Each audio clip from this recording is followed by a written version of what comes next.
Welcome to Get the Table, another wrestling roundtable discussion podcast with myself, Adam Wilborn, and the Dudley Boys of WhatCulture, Michael Hamflett and Michael Sidgwick, here to discuss another burning wrestling issue. And that issue today is what needs to happen at Elimination Chamber this weekend. Michael Hamflett, you are doing the live stream reactions for it. How are you feeling about the show? Really excited. We're prone to hyperbole in the content game because we have to be. But this does feel like the most hotly anticipated B show probably since Money in the Bank 2011. Certainly not that many spring to mind that had such justification for being excited. We've all got our subjective reasons why we like different wrestling shows, but the kind of entire fan base has come together around this Sami Zayn Roman Reigns title match. It's odd. Elimination Chamber is an interruption on WWE's road to WrestleMania, but they've stepped up the chambers so that they've got implications on the WrestleMania card itself. But even then, number one contenders, who's going to keep the belt, all that sort of stuff, it still feels forced. It still feels like a fake diversion that exists because it has to. In the olden days, you would just need the Rumble and WrestleMania, but these once made more money, so in it went. Not this time. Sami Zayn and Roman Reigns, it feels like it has enormous WrestleMania implications. The belts that they are fighting for feel like the most prestigious in the game, which is the point of a title match and something that WWE has struggled so much to genuinely and earnestly summon up over the years, the decades even. Again, I'll end where I started this. Normally, we kind of have to rely on hyperbole sometimes with WWE especially. We don't here, and it's the biggest compliment I can pay it. I can't think of many shows, if any, that has had this amount of fantasy booking heading into it that isn't, like you say, Big Four related. That's the magic as well of the promotion for this show. Fantasy booking, WWE with this storyline, which I would say is a 9.2 out of 10, invisible camera. There's one right there. Pretty easy to acknowledge. It's right in front of my face, okay? But regardless of my pedantic criticisms, which might not be so pedantic after last week's SmackDown, let's see how that one shakes out. This has been a tremendous storyline, the emotion of which completely trumps the logic. And what WWE has done, for the first time in years and years, has encouraged the audience to fantasy book, to have a good time, to engage with the product, to engage with the content. And those words, product and content, don't really feel applicable. I don't know if I'm pretentious enough, but is it art? It's certainly closer to art than content than we've seen of WWE of late.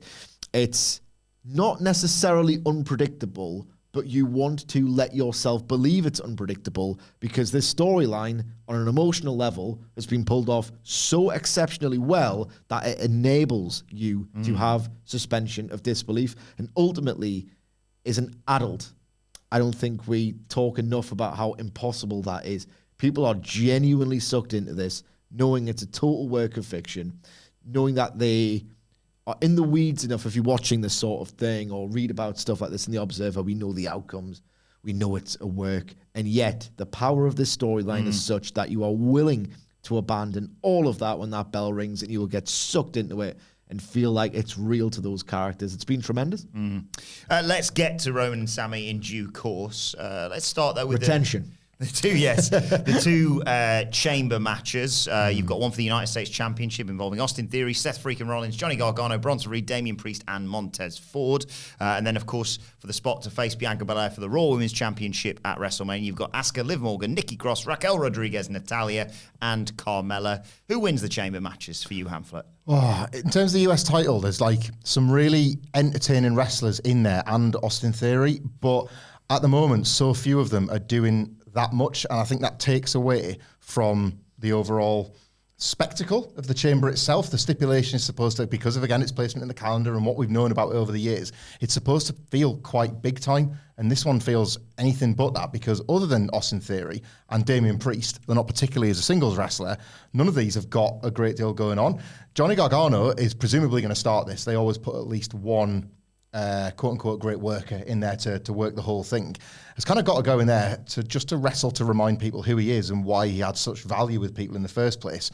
But it's not feeding into any particular story is involved in at the moment. Bronson Reed was brought in as a mercenary for hire for yet another failed attempt for Triple H to get a pop.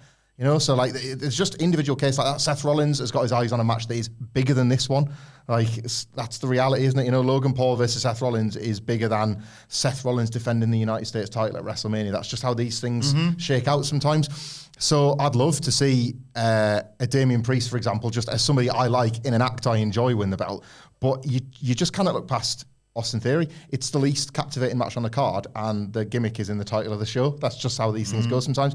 In terms of the women, most people have suggested that Asuka will go on a Shayna Baszler 2020. You seen that one, Wilbon? Yeah. A Shayna Baszler 2020 type run through the rest of the field because it's not a very well booked division, and people went nuts for the Asuka rebadge at the Royal Rumble. I'm not convinced. I'm genuinely not convinced. I think if they were as committed to the rebadge beyond the Rumble, Asuka wouldn't have been just thrown into the mix quite carelessly on Raw in the meantime. Carmella is fresh and just back and gives you a heel babyface combination with Bianca Belair we haven't really seen before. Doesn't feel important, I get that, but at least it's something different. Raquel Rodriguez, for me, is the real standout elect of this division, the next champion in waiting maybe. WrestleMania is probably too soon, but it might be worth a gamble just to see what the match looks like. So a lot of people are saying Asuka. I'm going to say Carmella. I think that like I just don't think it's Bianca Belair's big year. She can go in as champion. She might even leave as champion, but I don't think we're looking at a Becky Lynch, Sasha Banks adjacent year for Bianca Belair. It's how it works sometimes. Sid, you agree, disagree? What, on those picks? Yeah. If you do process of elimination for this men's match, you can eliminate everyone at Austin Theory because we've read the reports that John Cena's available and will be working Austin Theory at WrestleMania. And I do not hate that story. Like, Austin Theory, by virtue of they love firsts and big records and stuff, by virtue of winning the second ever for the United States title chamber. They did one for the Intercontinental, didn't they? This might be the first. Yeah. I think this one might be the first for the United States title. They can just pretend it's what WWE does anyway. So they can say, and it might be actually accurate, this is the first time it's ever been defended for the US title. If he can successfully defend it, going in last maybe, then he can say that he is the greatest United States champion of all time. Okay? That's incorrect. There is one occasion that the United States title fulfilled its purpose in WWE. Legitimately, that title, when it was introduced, coincided with WWE's vast and until very recently just irrevocable creative decline. Okay? John Cena actually had that title in 2004 when it functioned as a intercontinental title of the mid to late 80s and early 90s, where it was an actual platform for superstardom and a visual clue that this guy's going to be the next guy. And then in 2015, he had the best run that anyone's ever had with that title while it was promoted under WWE's auspices. So I think that's a really nice setup, and I don't think Theory's the guy. Quite frankly, if you're going to beat John Cena at WrestleMania, not that these things are necessarily a shortcut to getting someone over, but they don't hurt. I would have someone else beat Theory. But if Theory is the guy, he isn't, then that's a really, really, really good match and some good storytelling. The best we can hope for there is someone going on a big tear, and I would select Montez Ford. I think agree. Johnny Gargano's had his time. Great wrestler, but I think he's peaked. In-ring and the character work is just not for me. Damian Priest is a great act in the Judgment Day. I wouldn't give it to him. Bronson Reed, I don't see enough true, intangible superstar characteristics. So I would give Montez Ford the big run in there because I think he's absolute money, and I think they can do loads more with him. The women's is a lot harder to predict. I'm looking again at that field. Process of elimination, Natalya straight away. Nikki Cross, I just don't think she's what they want in a big star who's going to win multiple titles. Liv Morgan is, but it just hasn't connected. I think maybe a heel turn would serve her character well. Carmella, they've always liked her, and I think she's actually underrated in the ring. She had a really underrated, low-key good series with Sasha Banks I didn't think was half bad at all. I thought was really good. So but for me, it's between Raquel and Asuka, and it pains me to say, because I think Asuka is just tremendous. I think she's still one of the very best workers in the entire roster, but for the pop she got at the Rumble, it doesn't always translate to arenas. And I remember she had that match with Rhea Ripley at WrestleMania 37. Oof, yeah. And that was just brutal. Depressing for me as an Asuka mark, but it just didn't really connect. And I think her days of being really taken seriously are over. So I think Raquel's going to win it. See, I think it's got to be Asuka. I'd love it to be Asuka, but I Yeah. don't think that's reflected by the masses. Let's talk about some of the other matches then. Edge and Beth Phoenix taking on, representing the Judgment Day, Finn Balor and Rhea Ripley. Kind of going. Rhea Ripley obviously is set to face Charlotte Flair at WrestleMania. Yeah. Do you think, you've said before, I think she needs to get the win here to propel her into that? Yeah, she does. I love this match. I absolutely love this match and love this booking. I think they've arrived at the perfect match at the perfect time with the perfect tone for where this story. They switched at just the right time from serious to actually quite silly with the Judgment Day versus Edge. Edge doing serious, as we know, can only ever be a short-term thing. He wears out his welcome incredibly quickly.